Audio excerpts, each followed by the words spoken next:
Une soirée paisible dans une demeure bourgeoise. Les invités savourent une soirée de détente, ignorant qu'un drame se prépare. Dans quelques instants, l'un d'eux ne verra plus jamais la lumière du jour. Bienvenue dans ce mystère captivant où la vérité se cache derrière les apparences. Alors que les invités se détendent, Monsieur Dubois, l'hôte de la soirée et diabétique de longue date, s'écroule soudainement, sa tasse de thé encore à la main. Le thé se renverse et une odeur inhabituelle emplit la pièce. Le détective Lefebvre, un des invités, se lève instantanément.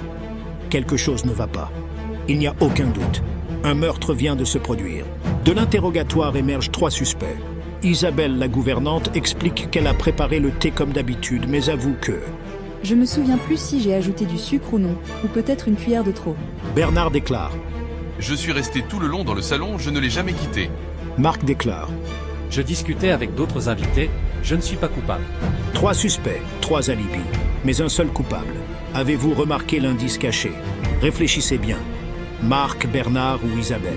Chacun d'eux avait une raison de vouloir se débarrasser de Monsieur Dubois, mais lequel est coupable? Je lance le chronomètre.